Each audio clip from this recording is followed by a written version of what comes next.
The Factor begins right now.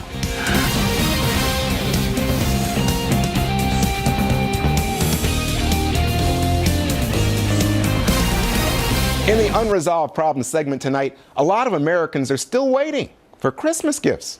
Thanks to an epic failure by UPS and FedEx, they failed to deliver in time for the holiday. I've spent no less than 4 hours on the phone with them yesterday trying to get it. We came up on Saturday. I've been calling them since Wednesday of last week, trying to just get a status on it. I didn't ask. I demanded that they take it off the truck and let me pick up my baby's gift. And I told them, how do you tell a 6-year-old she's not going to get her present? And now there's a lot of finger pointing going on. Who's to blame? The retailers who promised shoppers their stuff would get there on time, or the delivery companies that failed to come through? Joining us now from Philadelphia, attorney Jennifer Brandt, and from Davie, Florida, attorney Nolan Klein. Ms. Brandt, let me begin with you. Who would you go to for some recourse if you didn't get your package on time? Well, if I ordered from an Amazon or another retailer, I'd go back to the retailer and wonder why they promised me one day delivery and I didn't get it. So I think the first line of blame goes with the retailer, and then beyond that goes with the shipper, either the UPS, the FedExes. Those are the next people in line to blame. But, you know, their excuse is that it was an act of God. It was bad weather. They couldn't get the packages out fast enough, and, you know, they're going to try to get them there, and we'll get them to the consumers, but just not on time, unfortunately. Nolan Klein, who would you go to? Do you agree you should go back, in fact, to the retailer, or do you go to UPS and FedEx? Well, look, Jennifer is right that as an initial matter, you have to go to the retailer because that's who you did the business with. You bought from them. You didn't buy anything or enter into any agreement with UPS.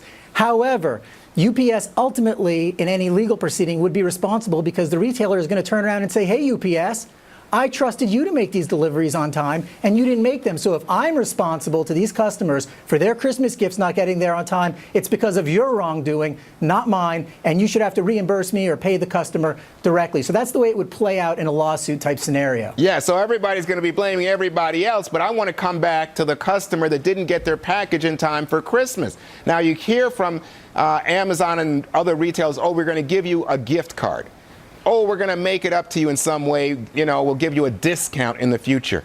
Is that sufficient, or should people really push the limit here and say, you know what, we're going to go to court and we want some compensation? Nolan?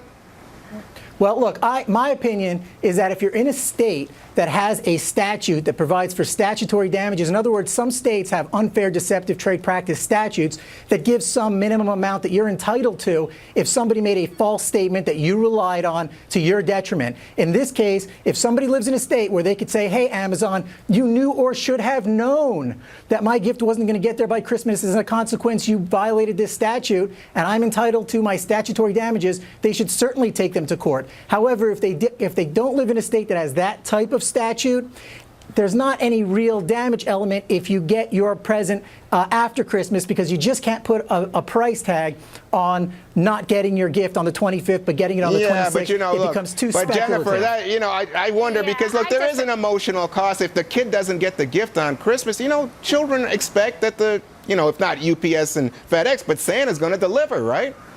That's right, and unfortunately, sometimes Santa runs into some bad weather and just can't get it there until the next day. All right, listen, I've got two legal eagles here tonight, and you know there's a very tragic case out in Oakland, California of a 13-year-old girl. She had a tonsillectomy.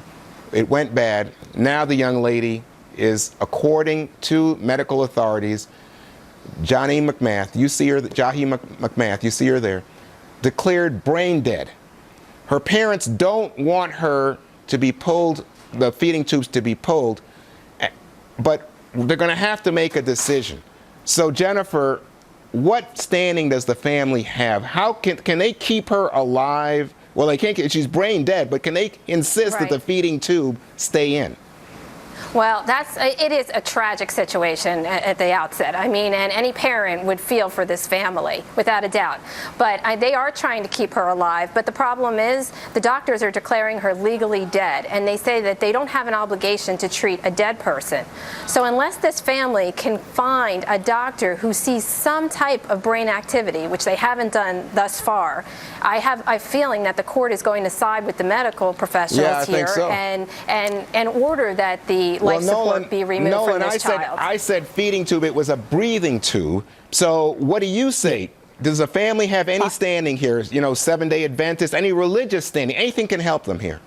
Look, I think what Jennifer's failing to do is to differentiate between being required to do something and being able to do it. This hospital isn't required to do it under California law if she's legally dead, which being on a breathing tube, having no brainstem activity under California law is. It's clinically dead. But this family, my understanding is, has asked to move this poor girl to a nursing home, to another hospital. They've had offers of financial help from all over the country to help them do that. And there's no reason, no moral or ethical reason, certainly, why they shouldn't be able to move their daughter at their own expense and keep her alive. Right. And I find it very distasteful. Yeah. It's a difficult case. Jennifer, Nolan, thank you both.